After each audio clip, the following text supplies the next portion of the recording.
Hello, thank you for checking out this Bloodseeker build guide for Pathfinder Wrath of the Righteous. Of course, this is subject to my opinion about the Bloodseeker class. You don't have to follow it. But if I was playing the game on, say, hard or unfair, this is how I would choose to build out a Bloodseeker starting Slayer. As you see here, this is a Merc build, by the way. And on a main, these stats would be way higher. But it is already quite good here at level 20 with 14 to 20 crit range and a pretty nice attack range, lots of attacks. And it is very much focused on stacking strength. So without further ado, let me show you what I've done here. The base of this build is actually a stigmatized Witch scaled fist starting for the first two levels to scale AC. And afterwards we go into the Bloodseeker and then go about 3 levels deep.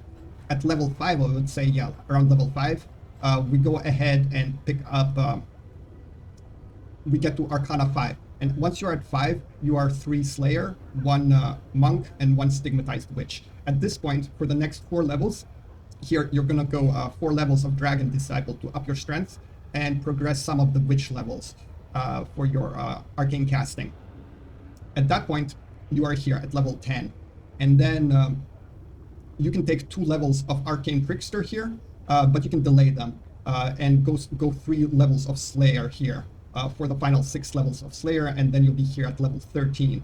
Then we take 2 levels of Arcane Trickster because we're not interested in taking any more Witch. The Hexes don't do anything for us. We might as well pick up a bit of Sneak Attack more from Arcane Trickster, but we want to progress the Witch spellcasting until we get to level 3 spells. And that's important for us because we do want to qualify for that last Lore Master level to take Rogue Trick, improved critical on the Fauchard. And basically, once that's done, that's out of the way, we have we're here and we have 5 more levels to play with. At this point, you can go deeper into Slayer, but after getting, say, this talent at number 3, which is your first talent is Sense Vitals, second talent is Blood Healing, and then Predatory Might. After that, you're not really interested in anything in Slayer, and the better choice for the last, I'm talking here strictly the best 6 final levels of the build after level 14, around level 14, is you're going to take 1 level of Lore Master no matter what for improved critical. But you can take 5 levels of Eldritch Knight, as I did, if you want to continue your spellcasting progression. Or alternatively, you take 5 levels of Mutation Warrior, get the same things, and a Mutagen. Your spellcasting will be lower, but you'll have a Strength Mutagen to add on top, another 4 points here. Yeah, in terms of equipment, this is towards the end of Act 4, so like there's still quite a bit of game left if you want to do this build, so it's already quite good here. Yeah, we have the Bearer of Sorrow. That's the most important thing for the build. You can use a different weapon, but this is kind of like the best weapon for this build, I would say, and you can fit it in.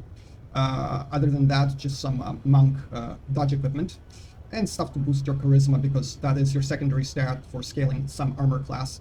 And your AC will be quite good here, like in, I would say, like when you get attacked in combat, over 85, almost 90. Yeah, and like these attack stats are great, especially the crit range.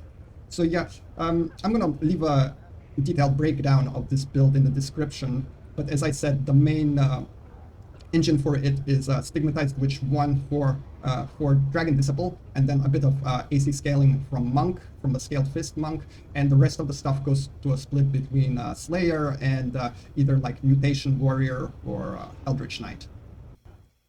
Alternatively, if you want to, you can play it as a Magus Eldritch Scion. That should be good enough for core and hard, I would say. Where the base of the Bloodseeker is not the Witch with increased AC and faster spell progression, but a Eldritch Scion Scaled Fist. Eldritch Scion Scaled Fist into Dragon Disciple. This is of particular interest because this will allow you to do melee touch spell strike combat from Eldritch Scion, which is pretty neat. You can deliver, say, like a attack, say Vampiric Touch, and then swing your weapon, basically. But it's kind of fun. I wouldn't say it's as good as the Witch build, just because the Magus suffers from slower spell progression, which leaves you less flexibility of, say, going all out of 5 Mutation Warrior or 5 Eldritch Knight later. But it's still pretty good. And you'd also need to take spell penetration feats, which is also attacks. But yeah, thank you for watching this one. I hope you get some good ideas how to build a pretty good Bloodseeker here for Wrath of the Righteous with this video.